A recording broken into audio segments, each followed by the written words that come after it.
Cat, home of brilliant children's books. Hello and welcome to another exciting episode, and today I'm going to be reviewing Rose Rivers. Now, this is actually the last Hetty Feather book. So this book is a lot different from all the other Hetty Feather books because it's not about a girl who's been brought up in poverty. It's about a girl who's been brought up in a rich family. Now let's see what the blurb. Rose Rivers lives in a beautiful big London house with her artist father and her mother, 6 siblings and 7 servants, and finds her life stifling. She loves to study and longs to go to boarding school like her twin brother, but Victorian young ladies are supposed to be content staying at home. She misses her brother very much, but then she makes 2 friends, though neither are considered suitable. The new nursery maid, Clover Moon, and her father's bohemian protege, Paris Walker. Rose suddenly finds her life turned upside down.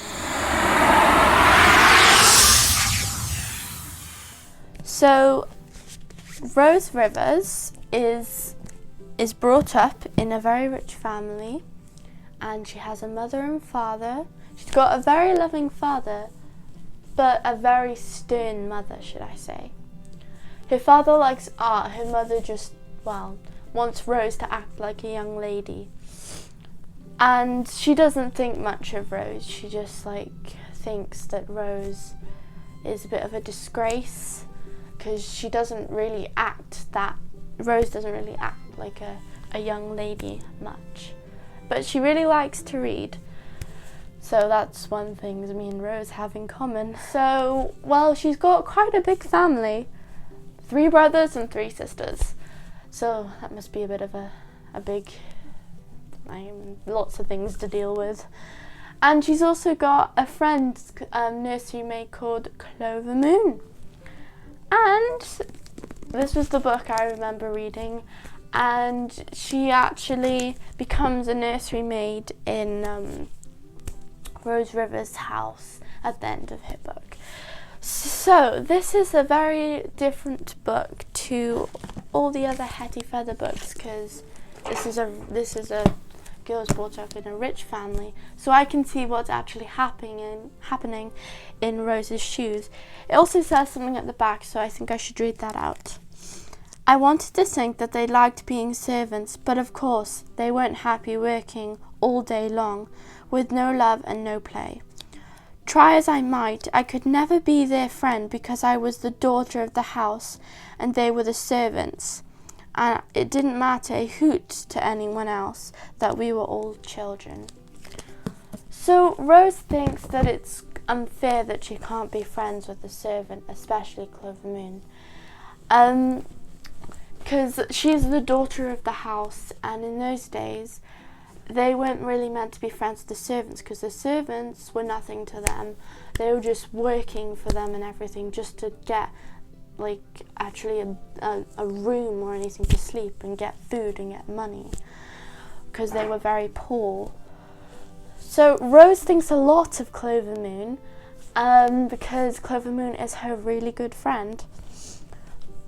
I'm also going to tell you a little bit about her sister and brother. So Rupert, he's a bit of a sly one. He's her twin brother, and Rose and Rupert are both 13, and he goes to boarding school and she doesn't. And Rupert is a little bit like someone who jokes about something without even thinking. Let me think. Let's just say he doesn't only joke, he also does a bit of means things to Rose sometimes to annoy her. Like turning off the lights when she hates the dark and then running away from her, so she's really scared and nervous. So he's like one of those brothers who like to annoy their sisters. So, Algie, he's a bit of a naughty one. He likes to annoy Rose, and Rose doesn't really like him much. She doesn't think of him as a loving brother. Also, Sebastian, he has a pet mouse called Montmorency. He really likes his mouse and like just keeps him in a cage so he doesn't run out or anything. So he's very connected with a mouse, which Rose probably finds a bit weird, and all the other family too, because it's not very man-like, is it? And now the sisters, let's have a look. Clary, she's, I think her name's Clary or Carrie, I don't know. I think it is Clary. She's a lot younger than Rose. She's only little, and she's a bit like, she likes sticking around with algae, should I say. Also Beth, she was classified as a backward, and I think I've told you, well, I have told you, in the Clover Moon book that Clover had a friend that she thinks was the father, like Mr. Dolly, who's classified as a backward, and well, they didn't think much about backwards. So Beth was classified as that because she was always losing her temper very easily, and well, she had problems with her basically. And she had a special nurse called Nurse Bud, which Rose doesn't trust very much at all. She doesn't like the way that Nurse Bud treats Beth. Now, baby Phoebe, she's just a baby, so there's not much to talk about her. But they also have a nice, loving nurse. Well, she does really love the children, really, but she does have to be quite strict with them. And she's just called Nurse. She's not called any other name. She's just a nursery maid. That she doesn't really like Clover helping out with her, but then she does get to, get used to Clover being around and helping her out. She's quite old and she can't do it on her own. So she looks after all the children. So her mother, her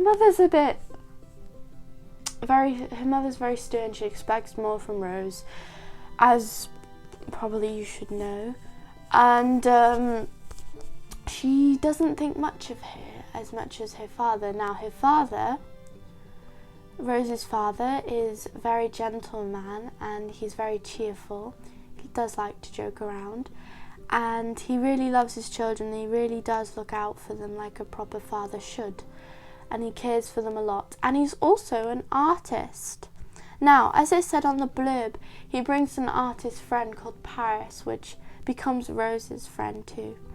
And he's also an artist, and he actually sketches.